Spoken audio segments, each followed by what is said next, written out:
पहला प्रश्न है, कहानी के प्रमुख पात्र का नाम बताइए।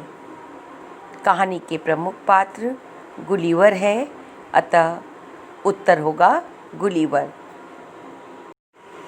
प्रश्न 2, कहानी कब और कहाँ घटित हुई? इसका उत्तर होगा कहानी गुलिवर की समुद्री यात्रा के दौरान लिलीपुट में घटित हुई। बच्चों, ये बताना है कि कहानी कब बताना है, जब गुलिवर समुद्री यात्रा करने निकला। और कहाँ पर घटित हुई, तो कहाँ ये पूरी कहानी लिलीपुट में घटित हुई। इसलिए यहाँ पर यही उत्तर है कि कहानी गुलिवर की यात्रा के दौरान लिलीपुट में घटित हुई। प्रश्न 3 है, कहानी की प्रमुख घटना लिखिए। बच्चों, प्रमुख घटना वह होती है जहाँ से कहानी एकदम से मोड़ ले लेती है। इस घटना का कहानी पर पूरा प्रभाव पड़ता है। तो इस कहानी में जब गुलिवर समुद्री यात्रा के लिए जा रहा था तो अचानक तूफान आ जाता है, जिसके कारण उसका जहाज डूब जाता है।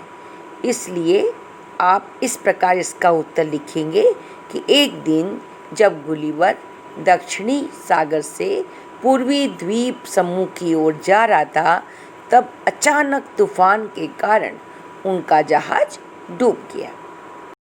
प्रश्न 4 है, कहानी की प्रमुख समस्या लिखिए। इसका उत्तर है कि एक बार लिलीपुट के पड़ोसी राज्य ब्लेफुस्को ने लिलीपुट पर जंग छेड़ दी। बच्चों, आप कहानी की प्रमुख समस्या ये भी लिख सकते हैं कि लिलीपुट वासियों ने गुलिवर को बंदी बना लिया। किसी भी कहानी में समस्या 2-3 हो सकती है। आपको जो समस्या उचित लगे आप लिख सकते हैं। अब प्रश्न 5 है, समस्या का समाधान लिखिए। बच्चों, समाधान लिखते समय इस बात का ध्यान रखिएगा कि आपने जो समस्या लिखी है उसका ही समाधान लिखना है।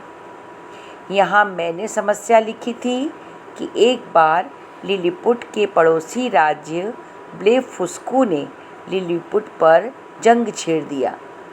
इस अंश का समाधान यह है कि गुलिवर ने लिलीपुट वासियों की मदद की और अंत में ब्लेफुस्को की सेना ने हार मान ली और दोनों राज्यों में मित्रता हो गई। इस प्रकार आप देखेंगे कि यह पूरी कहानी का सारांश बन जाता है। आशा है आपको भी अच्छी तरह से अब समझ में आ गया होगा।